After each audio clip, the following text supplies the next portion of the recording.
क्या हुआ जब पुनर्जन्म के 9 साल बाद एक लड़की पहुंची महाकुंभ में और फिर वहां एक साधु को देखकर कहने लगी कि इसी ने मुझे मारा था।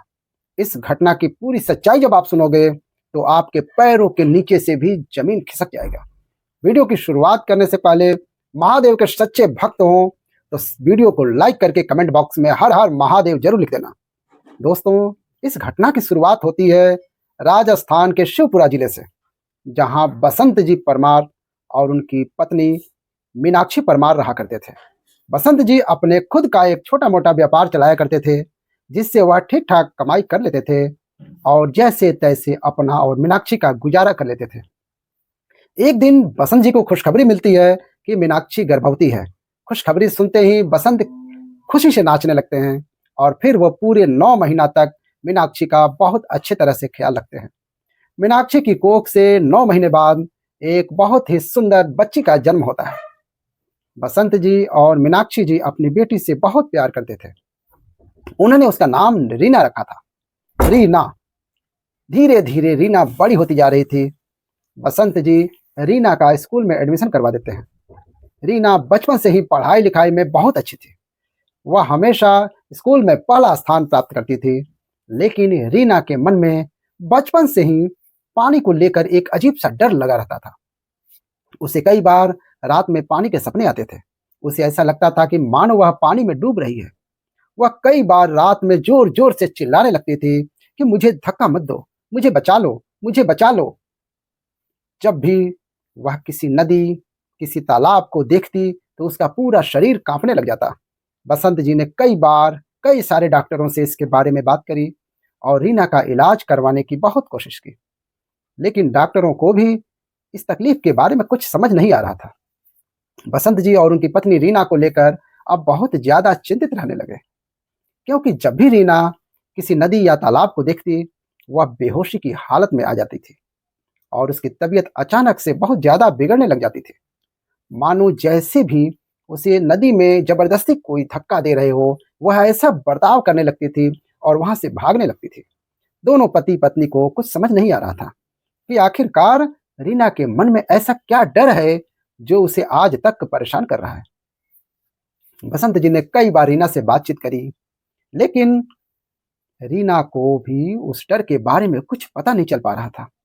वह बस इतना ही कहती थी कि मैं जैसे ही पानी के सामने जाती हूँ, मुझे पता नहीं क्या होता है।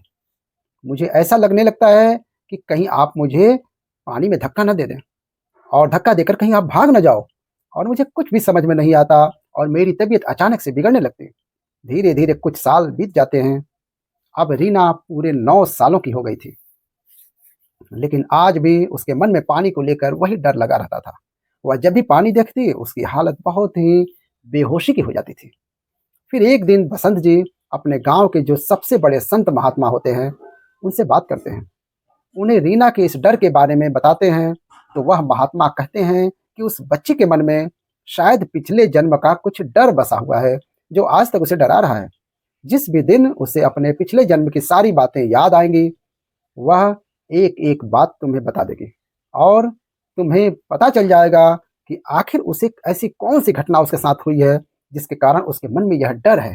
लेकिन तब तक तुम एक काम करो, साल 2025 में प्रयागराज में सदी का सबसे बड़ा महाकुंभ लग रहा है।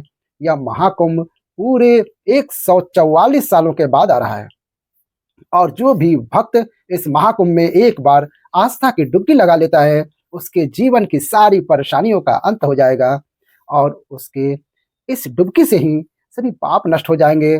तुम अपनी बेटी और परिवार के साथ उस महाकुंभ में जाओ और एक बार अपनी बेटी को वहां गंगा नदी में शाही स्नान करवाओ, फिर देखना उसके मन से सारा डर अपने आप निकल जाएगा। बसंत जी को भी उन महात्मा की बातें सही लगती हैं। वह भी सोचते हैं कि मैं अपने परिवार के साथ महाकुंभ में जाता हूँ, महाकुंभ का लाभ भी उठा लूंगा, शाही स्नान भी हो जाएगा और सभी साधु संतों के आशीर्वाद से मेरी बेटी के मन में जो भी डर है वह डर भी दूर हो जाएगा। बसंत जी अपनी पत्नी के साथ और मीना के टिकट करवा लेते हैं और कुछ दिनों के बाद ही वह अपने परिवार के साथ प्रयागराज महाकुंभ में पहुंच जाते हैं। बसंत जी प्रयागराज में रीना को लेकर कई सारे साधु संतों के पास जाते हैं और सभी साधु संतों का आशीर्वाद रीना को दिलवाते हैं। रीना अब थोड़ा अच्छा महसूस कर रही थी। रात बीत जाती है। अगले दिन शाही स्नान का दिन होता है। लाखों करोड़ों श्रद्धालुओं की भीड़, लाखों साधु संतों के साथ बसंत जी अपने परिवार को लेकर शाही स्नान की ओर आगे बढ़ते हैं। जैसे ही वह गंगा नदी के तट पर पहुंचते हैं, नदी को देखते ही रीना के मन में बहुत ज्यादा घबराहट होने लगती है। बसंत जी रीना को कहते हैं, तुम्हें बिल्कुल डरने की जरूरत नहीं है, मैं तुम्हारे साथ हूं, हम सभी साथ मिलकर शाही स्नान करेंगे। लेकिन रीना जैसे ही अपना पहला कदम आगे बढ़ाती है, उसे बहुत ज्यादा घबराहट होने लगती है और वह वहीं के वहीं बेहोश हो जाती है और उसकी तबीयत बहुत ज्यादा बिगड़ने लगती है।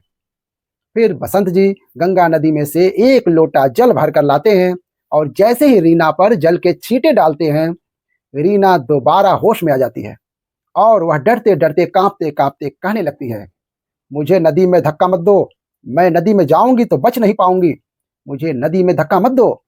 वह जोर जोर से इस प्रकार से चिल्लाने लगती है। तभी वहां पास में एक बहुत ही सिद्ध चमत्कारी साधु महात्मा खड़े होते हैं। वह इस पूरी घटना को होते हुए देख रहे थे। वह बसंत जी के पास आते हैं और पूछते हैं, क्या हुआ है? बसंत जी जब उन महात्मा को पूरी घटना बताते हैं तो वह जो साधु अब ये बोलते हैं, महात्मा बोलते हैं कि कई बार कुछ लोगों के साथ पिछले जन्म में कुछ ऐसी घटनाएं हो जाती हैं जो आने वाले अगले कई जन्मों तक उनके दिमाग में जगह बना लेती है। तुम्हारी बेटी के साथ भी शायद पिछले जन्म में कुछ घटनाएं हुई हैं जो उसे आज तक परेशान कर रही हैं। तुम बिल्कुल चिंता मत करो। और वह रीना से कहते हैं, बेटी 2 मिनट शांति से आंख बंद करके बैठ जाओ। फिर वह अघोरी बाबा गंगा नदी में से थोड़ा जल लेकर आते हैं। अपनी हथेली में जल लेकर कुछ मंत्रों का जाप करके रीना पर जैसे ही गंगा जल के छींटे डाल दे देते हैं, तभी रीना को अचानक से कुछ होने लगता है। वह जोर से अपना माथा पकड़कर घूम रही थी। बसंत जी यह सब होता देखकर बहुत ज्यादा डर जाते हैं। लेकिन वह अघोरी बाबा बसंत जी से कहते हैं, तुम बिल्कुल भी चिंता मत करो, तुम्हारी बेटी के साथ पिछले जन्म में कुछ हुआ है जो अभी तक उसे परेशान कर रहा है और उसके दिमाग में वही वही बातें चल रही हैं और इसीलिए तुम्हारी बेटी का यह हाल है। कुछ मिनट बाद जैसे ही रीना होश में आती है, वह वापस से चिल्लाने लगती है कि मुझे नदी में धक्का मत दो, मैं तुम्हारे हाथ जोड़ती हूँ, मैं तुम्हारे पैर पड़ती हूँ। तब बसंत शांति से अपनी बेटी को पकड़कर उससे पूछने लगते हैं, क्या हुआ है, तुम इतनी डर क्यों रही हो? तब रीना कहने लगती है, मैं एक 25 साल की लड़की थी और मुझे धोखाधड़ी से पानी में धक्का दे दिया गया है। नदी में डूबने के कारण मेरी मृत्यु हो गई थी। मेरा नाम सुनीता है और मेरे कातिल का नाम रमेश है, जिसने मुझे जबरदस्ती पानी में धक्का देकर मेरा जीवन समाप्त कर दिया था। फिर वहां खड़े अघोरी बाबा रीना से बात करने लगते हैं और पूछने लगते हैं, बेटी तुम किस गांव में रहा करती थी? पूरा सच बताओ, तुम्हारे साथ क्या हुआ था, पूरी घटना का हमें सही से पूरी घटना की जानकारी दो। तब रीना कहती है, मैं उत्तर प्रदेश के शिवगढ़ जिले में रहा करती थी। बचपन में ही रमेश से मेरे घर वालों ने मेरा बाल विवाह करवा दिया था। लेकिन जब मैं रमेश के साथ धीरे धीरे रहने लगी तो मुझे पता चलने लगा कि वह एक बहुत ही बुरा लड़का है। वह बहुत ज्यादा नशा करता है और वह बहुत ज्यादा जुआ खेलता है। रमेश ने धीरे धीरे जुए में हमारी सारी जमा पूंजी समाप्त कर दी थी। हमारा घर भी बिक चुका था। हमारे पास रहने को घर भी नहीं था। हम किराए के मकान में रहा करते थे। रमेश आए दिन मुझसे बहुत ज्यादा लड़ाई झगड़े करता था, लेकिन फिर भी मैं जैसे तैसे रमेश का साथ निभा रही थी। एक दिन रमेश रात को नशे में घर आता है और मुझसे कहता है कि तुम अपनी शादी के सारे गहने मुझे दे दो। मैं जुए में पैसा हार गया हूं, लेकिन मैंने वह गहने देने से मना कर दिया। उस बात पर हमारा बहुत बड़ा झगड़ा हुआ और फिर अगले दिन सुबह के समय रमेश मुझे गांव के नदी के किनारे पर घुमाने के लिए लेकर जाता है। हम दोनों वहीं नदी के किनारे घूम रहे थे।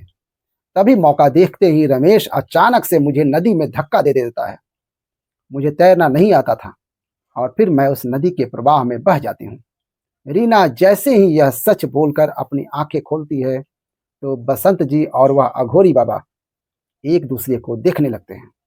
फिर वह अघोरी बाबा बसंत जी को बताते हैं कि इस बच्ची का तुम्हारे परिवार में पुनर्जन्म हुआ है। इसके साथ पिछले जन्म में यह जो घटना हुई यह घटना आज तक इसे परेशान कर रही है क्योंकि इस बच्ची को आज तक न्याय नहीं मिला है। यह बेटी तो तुम्हारी ही है, लेकिन इसके मन में पिछले जन्म की कुछ यादें हैं। शायद जब इसे न्याय मिलेगा तो इसे शांति मिलेगी और इसके दिमाग में से वह यादें और वह डर निकल जाएगा। फिर वह अघोरी बाबा कुछ मंत्र बोलकर गंगा जल के कुछ छींटे रीना पर डालकर वहां से चले जाते हैं। अब बसंत जी बहुत ज्यादा परेशान थे। उन्हें समझ नहीं आता था कि आखिर क्या किया जाए। फिर वह सोचते हैं कि रीना ने जो पता बताया है उसी पते पर जाना चाहिए। फिर रमेश जी अपने परिवार के साथ रीना को लेकर उत्तर प्रदेश के शिवगढ़ गांव में जाते हैं, लेकिन वह पहले पुलिस स्टेशन जाते हैं और पता करते हैं कि आज से 9 से 10 साल पहले किसी लड़की की डूबने की कोई रिपोर्ट दर्ज थी या नहीं। तब उन्हें शिवगढ़ के पुलिस थाने से पता चलता है कि आज से ठीक 9 साल पहले दुनिया नाम की एक नदी में गांव में डूबने से मौत हो गई है और आज तक उसकी पता नहीं चल पाई। शायद वह गलती से नदी में गिर गई थी और उसे तैरना नहीं आता था, इसीलिए उसकी मौत हो गई। लेकिन बसंत जी पुलिस वालों को पूरी घटना के बारे में बताते हैं। पहले तो पुलिस वाले बसंत जी की बात पर विश्वास नहीं करते, लेकिन फिर बसंत जी पूरी घटना को विस्तार से सही से समझाते हैं और रमेश का नाम बताते हैं कि किस प्रकार से रमेश ने जुए में पैसे हार गया था और किस प्रकार से उसने इस घटना को अंजाम दिया था। तब पुलिस वालों को बसंत जी की बातों पर विश्वास होता है और वो रीना को लेकर के उसी घर में जाते हैं जहां पर वो पहले रहा करती थी। रीना जैसे ही उस घर में पहुंचती है वह डरने लगती है, लेकिन उसे उस घर का पूरा रास्ता पता था। उसे उस घर के एक एक कमरे के बारे में पता था। पुलिस जैसे ही घर का दरवाजा खोलती है, सामने रमेश नशे की हालत में सोया हुआ होता है और सामने ही दीवार पर सुनीता की तस्वीर लग रही होती है, जिस पर उसकी मृत्यु के दिनांक 9 साल पहले की लिखी होती है। रीना जैसे ही उस तस्वीर को देखती है वह चिल्लाने लगती है, यह मैं हूं, यह मैं हूं और इसी ने मुझे नदी में धक्का दिया था। पुलिस रमेश को वहीं के वहीं गिरफ्तार कर लेती है। रमेश कहने लगता है यह झूठ है, यह लड़की झूठ बोल रही है, लेकिन पुलिस रमेश को लेकर पुलिस थाने लाती है और रमेश का रिमांड लेती है। जब रमेश पुलिस की हिरासत में होता है और रमेश का रिमांड शुरू होता है तो रमेश कुछ ही मिनटों में सच्चाई बता देता है और कहता है, हाँ, यह 9 साल की लड़की सच कह रही है। मैं बहुत ज्यादा कर्ज में डूब गया था। अपना घर, खेत सब कुछ बिक चुका था और मैंने अपनी पत्नी से उसकी गहने मांगे थे क्योंकि मुझे कर्ज चुकाना था। लेकिन उसने जब गहने देने से मना कर दिया तो मैंने यह योजना बनाई कि मैं उसे नदी में धक्का दे दूंगा और फिर मैं अगले दिन उसे गांव के नदी के वहां घूमने ले गया और मैं उसे गांव की नदी में धक्का दे दिया था। वह नदी के प्रवाह में काफी आगे भाग गई थी। फिर मैं घर आया और तिजोरी से उसके सारे गहने चुराकर जुए में वह गहने हार गया। पुलिस जैसे ही यह सच सुनती है वह रमेश के खिलाफ केस दर्ज कर देती है और कानून रमेश को उम्र कैद की सजा सुना देता है। रीना को जैसे ही यह खबर पता चलती है अब उसके बहुत खुश थे क्योंकि उसे न्याय मिल चुका था। वह वापस गांव के उसी नदी पर जाती है जहां पर रमेश ने उसे पिछले जन्म में धक्का दिया था और उस नशी नदी को झुककर प्रणाम करती है। अब रीना के मन से धीरे धीरे पानी का डर जाने लगा था। वह धीरे धीरे अब नदी में भी स्नान करना प्रारंभ कर देती है। जब बसंत जी देखते हैं कि रीना के डर से, जब रीना का जो मन में जो डर पानी का जो बना हुआ था वो अब निकल चुका है, तो उनके पिता को बहुत खुशी होती है। वह अपनी बेटी को खुश देखकर बहुत खुश हो गए थे। दोस्तों, इस घटना को सुनकर आपको क्या लगता है? क्या पुनर्जन्म की इस प्रकार की घटनाएं आज भी हो सकती हैं? आप अपनी राय नीचे कमेंट बॉक्स में हमें जरूर दें। वीडियो अच्छा लगा हो तो वीडियो को लाइक जरूर करें और उसी के साथ आगे भी आप ऐसे ही कथा प्रवचन के वीडियो देखना चाहते हैं तो हमारे चैनल को सब्सक्राइब जरूर कर लें और बेल आइकन जरूर दबा दें। अभी हर हर महादेव।